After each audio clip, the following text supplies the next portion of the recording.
એકવાર એક મેળો હતો. એ મેળામાં એક બાળક એ ફરવા માટે જઈ પહોંચ્યો અને એ વખતે મેળામાં એક ફુગ્ગાવાળો એ જાત જાતના રંગબેરંગી ફુગ્ગાઓ એક પછી એક હવામાં છૂટા મૂકી રહેલો અને બધા ફુગ્ગાઓ ઉપર આકાશની અંદર જતા હતા. એ જોઈને બાળકને વિચાર આવ્યો કે આ લાલ ને પીળો ને વાદળી ને કેસરી ને આવા બધા જુદા જુદા રંગના ફુગ્ગાઓ એ ઉપર આકાશમાં ચડી રહ્યા છે, પરંતુ શું કાળા રંગનો ફુગ્ગો છોડવામાં આવે તો તે પણ આકાશમાં જાય ખરો? કારણ કે બાળકના મનમાં એવું કે કાળો રંગ તો અશુભ ગણાય અને એવા રંગવાળો ફુગ્ગો છે ને આકાશમાં ન જાય, પણ બહારથી આવા સરસ લાગતા હોય લાલ પીળા ગુલાબી જાંબલી વાદળી વગેરે એવા બધા ફુગ્ગા ઉપર જતા હશે. એટલે એણે પેલા ફુગ્ગાવાળાને પૂછ્યું કે તમે આ જુદા જુદા રંગના ફુગ્ગાઓને ઉપર છોડો છો અને બધા આકાશમાં જાય છે, એ જ રીતે શું કાળા રંગના ફુગ્ગાને તમે છોડો તો એ પણ ઉપર જાય ખરો?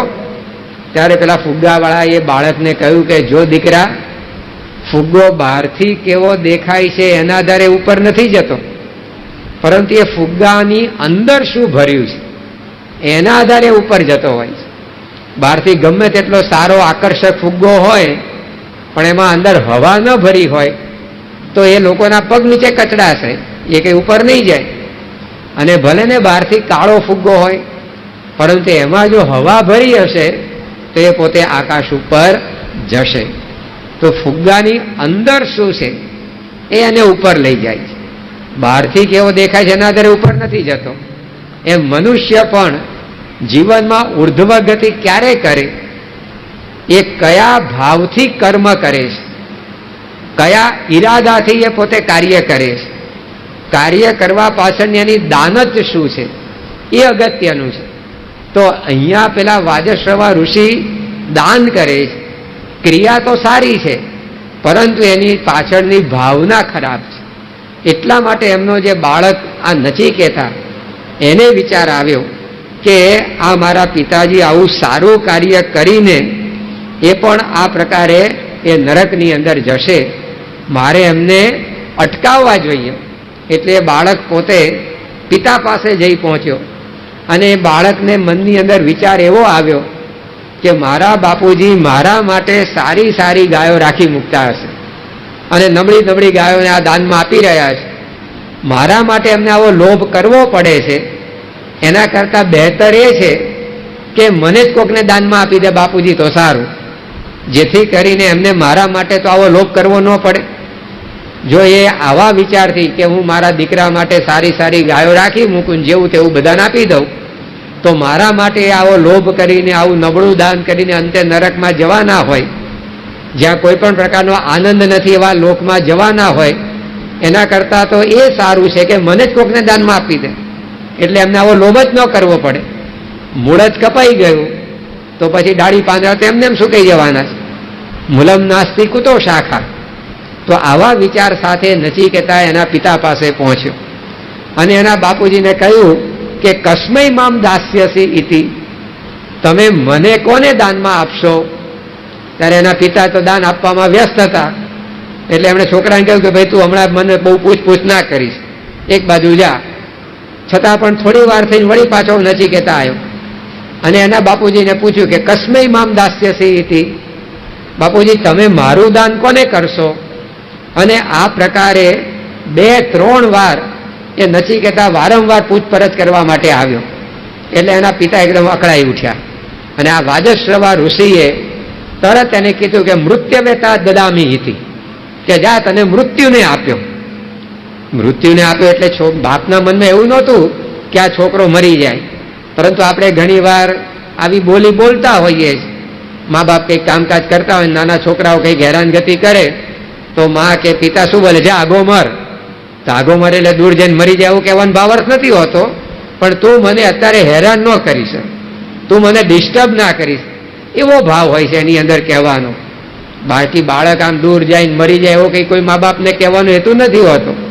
તો અહીંયા પણ વાજશ્રવા ઋષિ આ જે બોલ્યા કે મૃત્યવે તો આ દદામી ઇતિ, જ્યાં તને મૃત્યુને સોંપ્યો, તો એનો ભાવાર્થ એવો નહોતો કે આ મારો છોકરો કે યમ સદન પહોંચી જાય, એ મૃત્યુના દ્વારે પહોંચી જાય.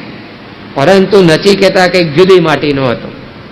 એણે પોતે આ પ્રકારે પિતાએ કહ્યું કે જા તને મૃત્યુને સોંપ્યો, તે તો મૃત્યુનું દ્વાર યમ સદન યમરાજા પાસે જવા માટે ઉપડ્યો. ત્યારે એના બાપુજી એને પાછો વળવા ગયા કે લ્યા મેં તો ખાલી તને તું મને ડિસ્ટર્બ ના કરે, તું મને હેરાન ન કરે, બહુ પૂછપૂછ ન કરે એટલે આવી વાત કરેલી. પણ મારો ભાવ એવો નહોતો કે તું મરી જાય અને તું યમરાજ પાસે પહોંચે, માટે તું રોકાઈ જા. આમ જ્યાં વાત કરી ત્યારે આ નચિકેતા કહે છે કે અનુપશ્ય યથા પૂર્વે પ્રતિપશ્ય તથા પરે સસ્યમિવ મર્ત્ય પચ્યતે સસ્યમિવ જાયતે પુનઃ. પિતાજી તમે ચિંતા ના કરો, આ બધા મનુષ્યના શરીર એ તો આ પ્રકારે નાશવંત છે. જેમ ખેતરમાં અનાજ પાકે અને વળી પાછું નાશ પણ પામે છે, એવી જ રીતે મનુષ્યો પણ જન્મે છે અને મરે છે. પૂર્વે તમે જુઓ આપણી નાતમાં ક્યાં 100 વર્ષનું અત્યારે કોઈ દેખાય છે, અને અત્યારે છે એમાંથી પણ 100 વર્ષ પછી કોઈ રહેવાનું નથી. માટે આ પ્રકારે તમે ચિંતા ના કરો, તમે જે પ્રમાણે કહ્યું એ પ્રમાણે જ હું આ પ્રકારે યમ રાજાના પાસે જઈ રહ્યો છું. અને પિતાએ તો કહેતા કહી દીધું, પણ આ 9 વર્ષનો બાળક એ પોતે સાક્ષાત યમનું દ્વાર ખટખટાવવા પહોંચ્યો. સામાન્ય રીતે યમરાજા દરેકના દ્વાર ખટખટાવતા હોય છે, સામાન્ય રીતે યમરાજા દરેકના ઘેર આવતા હોય છે. પહેલી વાર ઇતિહાસમાં એવી ઘટના બની રહી છે કે જેની અંદર 9 વર્ષનો આ છોકરો એ યમના દ્વારે દસ્તક દેવા નીકળ્યો છે. અને એ યમરાજાના સદનમાં પહોંચ્યો ત્યારે બનવા જોગ યમરાજા બહારગામ ગયા હતા, એ હાજર નહોતા. એટલે 3 દિવસ અને 3 રાત સુધી આ નચિકેતા એ પોતે યમના દ્વાર પાસે ભૂખ્યો તરસ્યો બેસી રહ્યો કે મારે યમરાજા સાથે મુલાકાત કરીને વાતચીત કરીને જ પછી જવું છે. અહીંયા આવ્યો છું તો હવે એમને એમ પાછા જવું નથી. અને એ 3 દિવસ 3 રાત એ પોતે ત્યાં ને ત્યાં ભૂખ્યો તરસ્યો બેસી રહ્યો. 3 દિવસ 3 રાત વીત્યા પણ યમરાજા આવ્યા નહીં. કોણ જાણે કોઈક કામમાં એવા બિઝી હશે, ટર્કી મોરોક્કોમાં ભૂકંપ એટલે કામકાજ જાજુ રહ્યું હશે એમને, એટલે એ 3 દિવસ 3 રાત સુધી ઘેર પાછા જ ન આવ્યા. પરંતુ ચોથે દિવસે જ્યારે પરત ફર્યા ત્યારે એમણે એક નાનકડા બાળકને પોતાના આંગણે જોયો. એ જોઈને એમને બહુ આશ્ચર્ય થયું કે આ સામે ચાલીને મારા આંગણે કોણ આવી પહોંચ્યું. સામાન્ય રીતે હું બધાના આંગણે જઉં છું અને આ મારા આંગણે કોણ આવી ગયું. એ વખતે એમણે પરિચય પૂછ્યો ત્યારે નચિકેતાએ કહ્યું કે મને તો મારા પિતાએ તમારી પાસે મોકલ્યો છે અને એટલે હું અહીંયા આવ્યો છું. 3 રાતથી ભૂખ્યો તરસો અહીંયા બેઠો છું, તમારી મુલાકાત થાય એના માટે. યમરાજા બહુ આશ્ચર્ય પામ્યા બાળકની વાત સાંભળીને, કારણ કે યમરાજા સાથેની મુલાકાત કોઈને પસંદ હોતી નથી. એ જેટલા મોડા આવે એટલું બધા ઈચ્છતા હોય છે. મૃત્યુ તો જેટલું મોડું આવે એટલું માણસને સારું લાગે. એકવાર એક ડોશીમાં હતા, એ માંદા પડ્યા અને આ રીતે ખાટલાની અંદર એ પોતે દવા લઈને સૂતા હતા. હવે એમાં એમના પડોશીનો કોઈક પાડો હશે એ ખીલેથી છૂટી ગયો અને ફરતો ફરતો આ જે ડોશીમાં સૂતા હતા એના ખાટલે આવ્યો.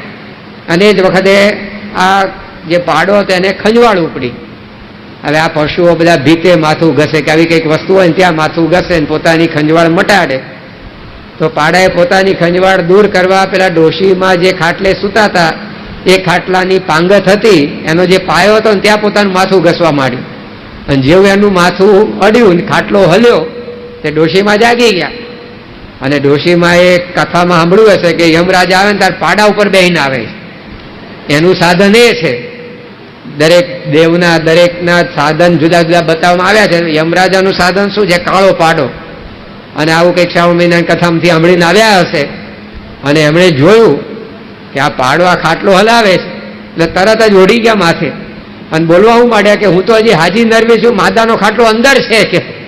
અને છોકરો માંદો પડે તો ત્યાં એને એડ્રેસ બતાવ્યું. તો જો આ રીતે કોઈને પણ આ મૃત્યુ સાથેનું મિલન ગમતું નથી, એની મુલાકાત કોઈને પસંદ નથી. બને એટલું એને થેલવાનો પ્રયત્ન માણસ કરે.